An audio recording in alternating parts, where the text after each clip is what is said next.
We all know the energy crisis and our obligations as South Africa as a whole to contributing towards a greener environment, but also a just transition. Green hydrogen is poised to be a transformative force in the transition to a low-carbon energy future. But it can only be stored and transported at extremely low temperatures and high pressures. For ease of application, hydrogen is turned into methanol, the most flexible green fuel. It is good to produce green energy. Electricity can be distributed domestically. So if I change the electricity into green fuel, it's more flexibility to sell the green fuel. So now I can export. It's huge. It's a huge opportunity. Methanol is a simple alcohol molecule with vast opportunities. It carries hydrogen and is transported with ease by leveraging existing infrastructure that supports its global trade. Its application is extremely diverse. And therefore methanol is being argued and seen as a low-hanging fruit to kickstart this green energy revolution. In South Africa, Green eFuels producers GeFP pioneers a circular green architecture in the new Vaal Special Economic Zone that turns organic waste into portable energy. It starts with the repurposing of sludge, a residue of wastewater treatment that contains the key ingredients, water and carbon dioxide. Using wind and solar power, the water is split into its molecular components, hydrogen and oxygen. Secondly, the hydrogen and the recycled carbon dioxide are synthesized to green methanol. This blueprint project, designed to be replicated across South Africa, can provide wider economic development in and around the Green Methanol Corridor. Combining now this raw sewage sludge and treating that and transferring that to methanol, including some electricity, additional green electricity, that's very new. That's where the concept is unique. Methanol is a very, very interesting route to take because it's a commodity that's all been traded already. There's an infrastructure in place to bring it to market. The impact in the Vaal region with taking the sludge as a material as a very sustainable concept in securing the needed feedstock for the project. But GeFP cultivates more than just energy.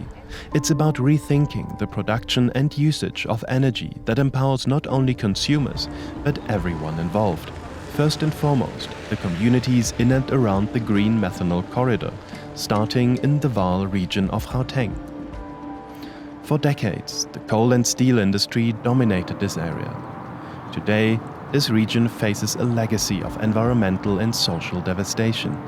Challenges that make it a prime destination for re-industrialization by investment into green hydrogen and green methanol production.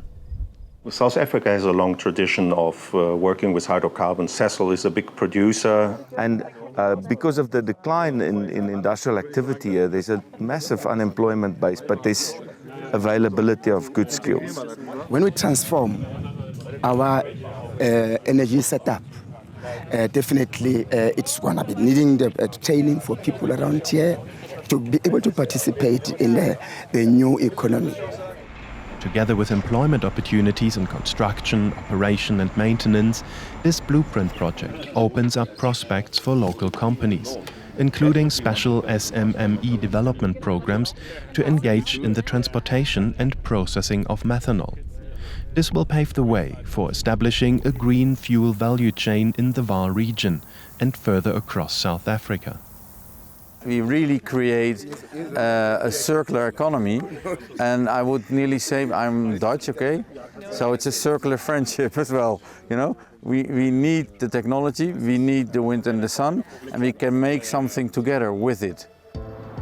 The concept is designed for replication in communities along the Green Methanol Corridor, from Johannesburg to the Durban harbour, creating a highly scalable production capacity with export potential and local power-to-X applications. Methanol, already a key component in everyday products like plastics, PPE, automotive parts and cosmetics, is also a clean alternative to ship diesel and other fossil fuels. Many unique opportunities to establish and grow a new sector in South Africa that supports a just energy transition.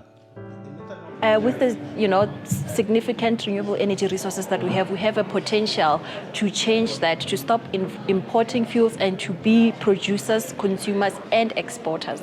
That has many multiplier effects for our economy. And estimates go up to 600,000 jobs that could potentially develop around a hydrogen value chain in South Africa. One significant challenge, though, remains: attractive funding. Early capacity building projects in the nascent hydrogen industry have new risks and are multidisciplinary in nature. Hence, development banks like the IDC and the DBSA, as well as international partners, are important in the provision of green funding. With both public and private partners, Germany is playing a pivotal role in developing green hydrogen projects in South Africa and other countries for ramping up the new industry. This aligns with Germany's official hydrogen strategy, aiming at importing green fuels into Europe to transition away from carbon-heavy natural gas and oil. The appetite is there for green methanol in South Africa. The technology research and development is there. We just need technology off-takers, one, and we also need funders to invest heavily into the decarbonization of methanol synthesis. The European market have a demand for it and they will pay a premium for it. That premium feeds directly back into the plant working efficiently and profitably for us to employ more people. So it's a circular scenario as well. Along the Johannesburg-Durban Corridor, a circular economy converts sludge into profit, harvesting green methanol.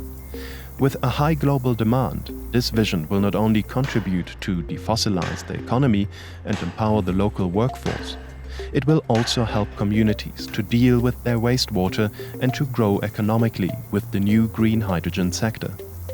The bilateral partnership between South Africa and Germany can lead the way to a cleaner and greener future. We need to get green, yeah? So we need to decarbonize or defossilize.